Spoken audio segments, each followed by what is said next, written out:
you taking the SAT soon and wondering how you can amp up your writing score without a lot of work because maybe you don't have a lot of time to prep? If so, in this video, I'm going to give you 3 quick and easy tips for 50 more points on the exam. Before we get started though, we have a full online SAT course at SupertutorTV.com. So if you want the most awesome score possible and you want a score that totally represents everything you're capable of, I recommend that you go check it out. Shout out to Noel, who emailed me this week to say that he got a 770 in each section of the SAT for a total of, who can do math, 1540 on the SAT overall in March. Congratulations, Noel. We are proud of you. We're excited for you.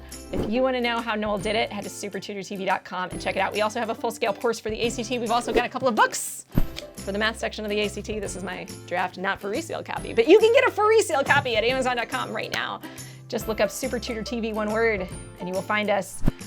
And if you would like a free copy of that book, we will be doing a few giveaways on our other social channels. That means Instagram, Facebook, and Twitter. So follow us on those 3 platforms. We are going to be doing a separate giveaway on each of those platforms that will be announced. Subscribe to our channel if you haven't already. We've got lots of free advice. We also have a mailing list, which is totally free, SupertutorTV.com/subscribe. Enough with the shenanigans. Let's get into this. 3 really easy tips. Okay, first tip, super easy, you guys. Pick what sounds normal. And this is particularly a strategy for what I call diction questions. Diction just is a fancy way to say word choice. In general, if you have to pick between some words that all kind of mean the same thing on the SAT, the rule of thumb is pick what sounds the most normal, meaning pick what, if you read the whole paragraph and you plug that thing in, or those words in, the paragraph sounds super normal, it doesn't sound like anything sticking out, and it just reads like butter, okay? That's what you want, smooth reading. So I'll show you guys a diction question really quickly right now. This is a PSAT practice test 1. So this is for free from the College Board. If you want to Google it, you can Google PSAT practice test number 1, and you can find this exact test. Spoiler alert, if you haven't done this test and you don't want to see this, well then go do this test for practice and then come back to this video and we'll explain a few things to you. I'm going to read this for you guys right now. Volunteer transcribers need no particular expertise. Prosaic directives are provided on the DIY history website. So this is a perfect example of a lot of students will get a question like this wrong because you guys freak out.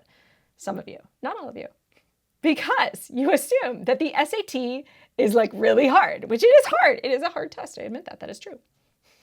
But along with that challenge, you assume that the words that will be right on the test will be really challenging and hard and crazy, right? Like prosaic directives. That sounds really fancy, right? Very fancy.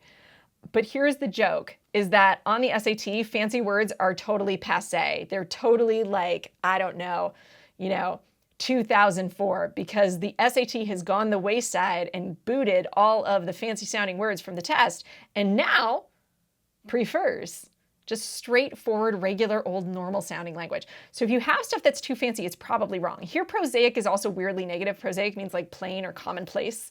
Directives. And this is like confusing. Who calls them directives? No, they're just simple directions, people. So you don't have to make it complicated. You don't have to make it crazy. Just pick the one that sounds the most normal. Don't get caught up on fancy words. You also don't want something that sounds like a 3rd grader wrote it or sounds a little too folksy or colloquial. Bare bones how-tos.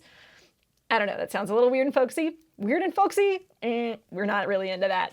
So avoid weird and folksy, avoid things that sound like 3rd graders, and avoid things that sound like overly fanciful and bombastic, and you will be perfectly fine. My next quick tip is shorter is better if all else is equal. Now, it is important that I say all else is equal because if all else isn't equal, shorter is not better, right? We don't want to lose any important information that could be informative. We don't want to create confusion because something doesn't make sense. And we don't want the grammar to fall apart. So you can't just always pick shorter is better, by the way. If there's an incomplete comparison, if there's something that's awkward, shorter isn't better. But if you're down to a couple of answer choices and you have no clue why one is better than the other, chances are the shorter one is better. So if you're winging it, if it's the day before the test, you don't have a lot of time to study, just remember, all else being equal, shorter is better. I'm going to give you an example here. Lunar farming has its skeptics who are not sure of the method's efficacy.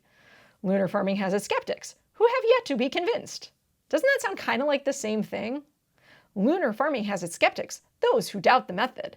What else is a skeptic but a doubter, right? Now, it might be a little bit, this is definitely like redundant.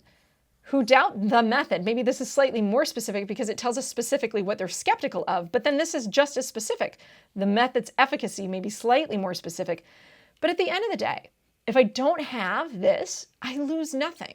I still know what a skeptic is. If it has its skeptics, we're going to get into it as we go down this paragraph. I really don't lose anything in terms of comprehension if I get rid of it. So if you lose nothing in terms of comprehension as you read on, pick the shorter one and it's going to be better. Okay, cool. That's tip number 2. Super easy, right? If all else is equal, pick the shorter one. Third tip, if you're stuck, read more. Now this is a super simple tip, and basically all that I'm saying to you guys is if you get stuck on a question and you feel like you have no idea why one answer is better than the other, you're probably missing some sort of input from the passage that has the clue in it. So here we have question number 33, and we have which choice gives an additional supporting example that emphasizes the importance of the census in judging the success of a lunar farming method. Okay, so we have an additional supporting example. I want this to be an additional supporting example. So when I see that language, I see additional. That means there's already one here. So if you just try to pick which sentence sounds best, you get what I'm saying? You could read through all 4 sentences. They all sound fine. But you need to figure out what's an additional supporting example. So one way you could do that is you could say, well, what's the first one? Indeed, despite his doubts, the skeptical English farmer wound up planting his potatoes according to the lunar cycle and claims they were the best I've ever tasted. So here's example number 1. He planted according to the lunar cycle and he had really yummy potatoes. Delicious. And then I have, Kaufman had a similar response.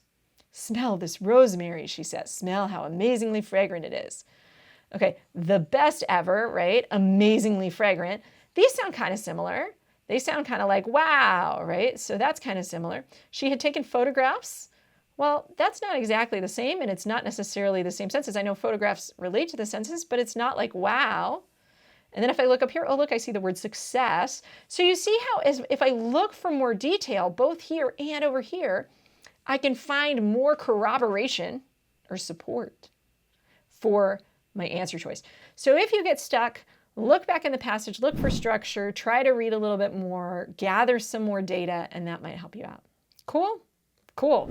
That's it for my 3 really quick tips. I hope you guys found this helpful. If so, please give this video a thumbs up. Subscribe to our channel because we have lots more tips on the SAT and the ACT, as well as the college admissions process in general, and we'd love to help you out.